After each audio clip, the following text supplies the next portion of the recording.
What's up guys, Big Cloud 34 coming at you today. Welcome to Truck Central. Today we are going to be doing a full owner's review of my 2016 GMC Sierra Denali powered by LML Duramax. Naturally, when you see a lot of car reviews, they might be, a first impression, which is all well and good, but I want to bring you the perspective of somebody who has owned one of these things for going on a year. How is this thing really when it comes down to having been used for a couple of years and having been owned by myself for a whole year? This video is sponsored by Goodyear and Discount Tire. They have this exclusive launch that they sent us to try out. As you can see by the mud, we've been trying it out a little bit. We're going to introduce you guys to the Goodyear Wrangler Ultra Terrain AT, available exclusively at Discount Tire.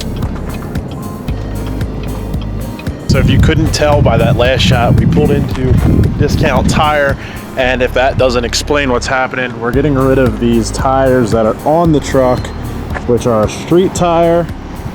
So this is the current look. I'll show you the updated look. We got a Discount Tire exclusive release here. Again, if you guys want to check these tires out, the description is where you can find them. Anyways, they're the Goodyear Wrangler Ultra Terrain AT. It was a little bit old manish looking before, and just by picking up this new tire, it made it look a lot better. Overall aesthetic of the truck is definitely improved from a street tire to kind of like a hybrid highway / off-road tire. Essentially what the overall goal is with this tire package and what Goodyear was looking to achieve is a blend of durability for the road, on-road handling, along with off-road performance. So the goal with these is to have all of the benefits of a road tire, meaning tread life, being able to drive in all kinds of different conditions on the road and keeping it safe, while blending that together with the benefits of an off-road tire. I don't even have to explain to you guys what that is. You kind of get the point, going wherever you want, whenever you want. So that's the tire. Look at how clean these guys did the install. They even put my old tires in bags so they wouldn't get stuff dirty. It's almost too clean for me. If you do want to check out these tires, everything that you need is down in the description below. So let's go rip on these things a little bit. It's going to be kind of interesting taking a $50,000 luxury truck off-roading. We're not going to be doing Moab or anything like that, but rather just seeing how this tire will perform in a little bit of adversity. And then we're going to hop right into the review.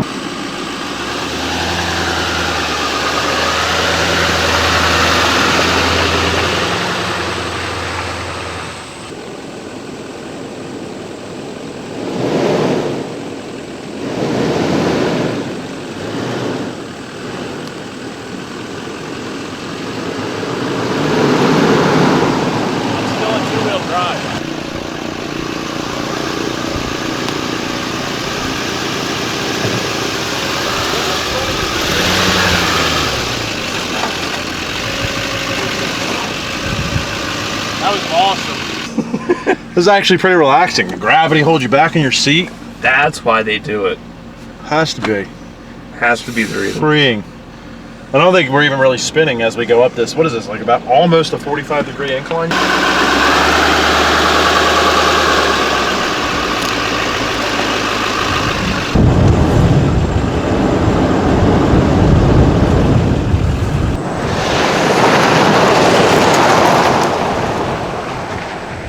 The tire did phenomenally off of the beaten path as well.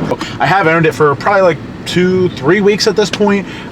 It just so happened that right after I got the tires on the truck, I went for a road trip. That round trip was over 1,000 miles. So I really got a good opportunity to get up close and personal and see how this tire would really perform. I barely noticed the tire was there when driving the vehicle, which in most other worlds would not be a good thing, but in the world of tires is actually a great thing, because you don't want to have issues with the tires. You don't want to have noise with the tires, which a lot of off-road style tires like this do. They make the truck look more aggressive with the wraparound tread pattern that's a little bit more aggressive than the old manish kind of look that I got with the stock tire that was on the truck.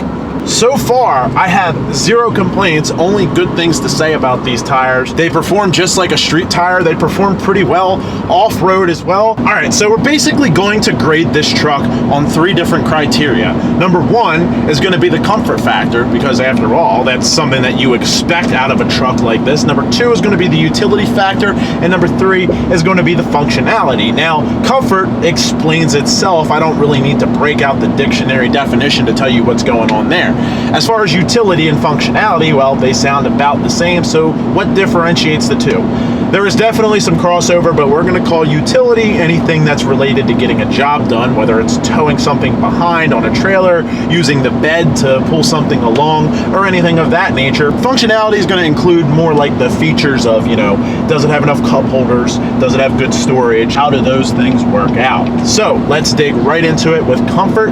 I'm going to tell you straight off the bat before I even list the features that for me, I did come from a 2002 Avalanche, so my perspective is a little bit off maybe, but I have driven a lot of vehicles and this might be the most comfortable. Now, first and foremost, as a guy like myself, 6'5", I fit in here with plenty of room to spare. I could sit in a variety of different comfortable positions and still have plenty of space. No matter if the seat's all the way back, the people behind me still have plenty of space. It is awesome. The seats are amazing. They are firm, they are supportive, but they are also soft enough to be comfortable. Like I said to you at the beginning of this video, I was fresh off of a 1,000-mile road trip and it went spectacularly. There are times where you don't forget you're driving, not in a dangerous way, but it's not so much of a hassle as it might get to be on these longer trips. When you start to get to that 7-8 hour mark, normally the truck will begin to become uncomfortable, but this one just doesn't. It doesn't lose the comfort factor. You also have other things that really highly contribute to the comfort factor as well. For example, heated and cooled seats. These are things that you might not think of, but I use all the time. The heated seats are clutch in the winter, and the cooled seats are awesome in the summer. To combine with those, we also have the remote start feature. This is another awesome comfort feature because, again, in the summer when it gets to be like 100 degrees here, it's currently 95, I could fire this thing up either from my key fob walking out to it or literally from anywhere in the world via the GMC app. Now on the app you can do things like lock and unlock the truck, you can start it, you can stop it, you can set off the alarm, you can check the statistics and metrics on the truck. They have like a driving score, it tells you your miles per gallon. There's a lot going on in that app, but as far as comfort goes, it's amazing to walk out to your truck after letting it run for a couple minutes and then getting in and it's either nice and toasty on a 20-degree day or it's nice and chilled on a 100-degree day. To wrap up the comfort section, obviously we kind of touched on the materials. Everything is wrapped in a fine leather that you will be touching, which, believe it or not, actually improves the experience here. It's not just for looks, it's for feel also. Last but not least, we're going to talk just a tiny bit about the sound deadening. It's one thing that you definitely take for granted a little bit. So I had been driving this truck around for a while before I went ahead and decided to sell my Avalanche. When I was getting ready to sell my Avalanche, it just so happened that I had to drive it around the block because I wanted to make sure that the battery was charged up. So I get in it and it's a lot louder, a lot noisier. You don't get that with this truck. It's a very quiet, very smooth experience, which kind of tops off the comfort factor and gives it that 10 out of 10 comfort rating that I think it should have. Moving on to functionality. So functionality is another area where this truck simply succeeds. It's very well laid out to be able to use, and again, if you're on long road trips or even around town, it has some pretty awesome features. So first and foremost, it is equipped with CarPlay. It does have Bluetooth.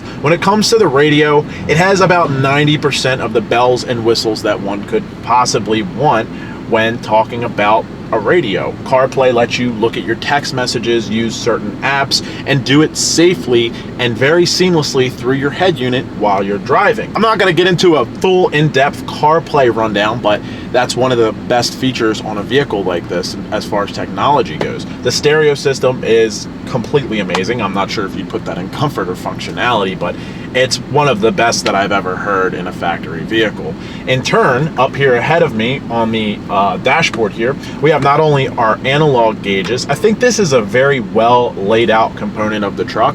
The analog gauges look modern enough that they fit in, and then you have your digital screen in the middle, which can give you any kind of information that you want, whether you want your oil life, whether you want your digital readout on miles per hour or your miles per gallon. It'll basically give you all the info on the truck. It includes entertainment, so if you want to see what song is on, you can look straight down and page back and forth, so that way you're not reaching around, looking around too distracted. It's kind of all one seamless experience. When you throw in things like folding mirrors that help you to protect your investment in parking lots and to fit into those hard to fit into areas, the functionality on this truck does a pretty good job. Most of the time there isn't too much that I wish I had in addition to what's on the board. I mean, you have USB outlet, the wall plug type outlets, you know, there's not really too much to add here.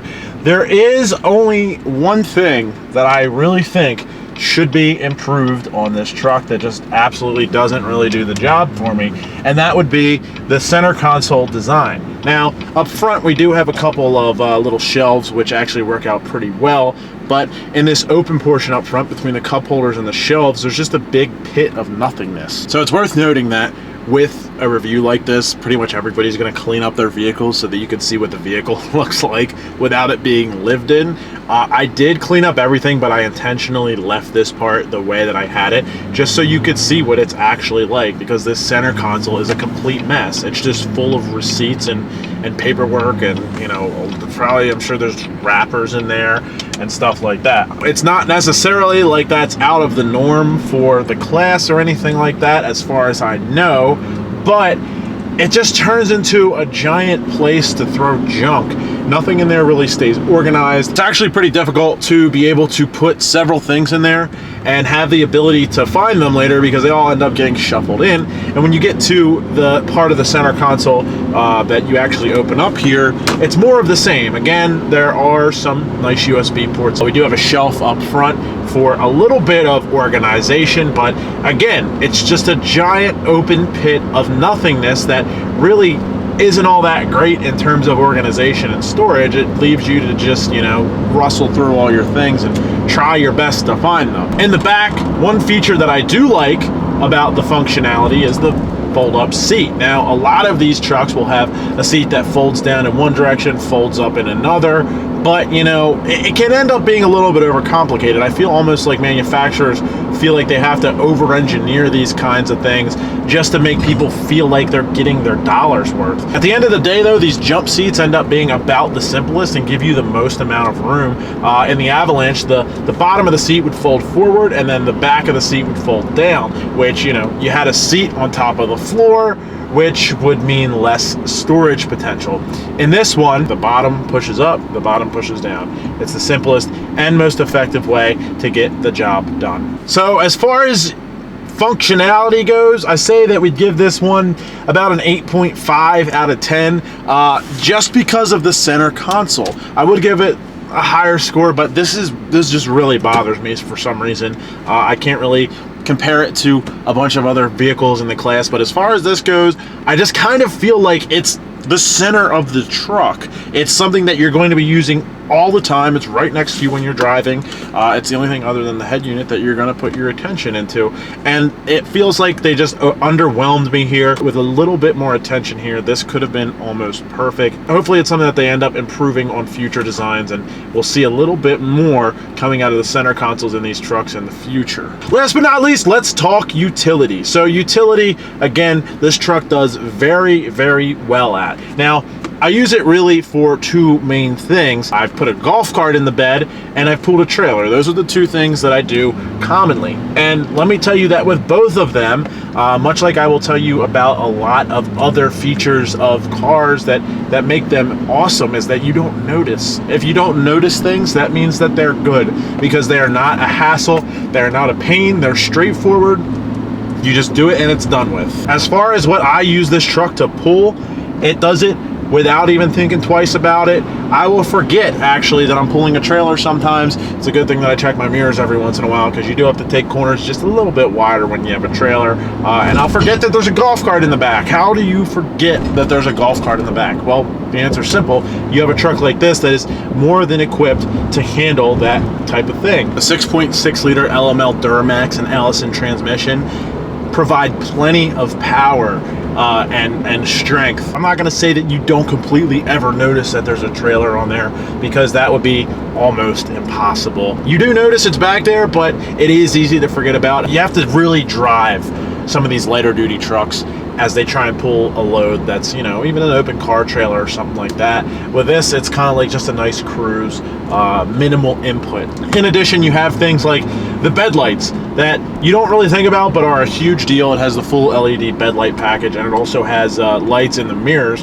that illuminate behind you when you put your bed lights on, meaning that whenever I'm loading something up, so I use a golf cart for events. At the end of a long event, it's nighttime, it's hard to see. I load the golf cart up and I flip the bed lights on so that I could strap it down. And then the reverse lights also help when I'm backing a trailer up. So a lot of times when I get back to my house, it's not like the greatest lighting in the world. So when I'm backing that trailer up, trying not to hopefully hit the garage door, I could see where I'm going and hopefully better guide myself toward that goal of not hitting the garage door. And this one could kind of fit into functionality or utility. The space inside the cabin, this might just be a 2500 truck thing in general, but as you'll see, I have plenty of room up here.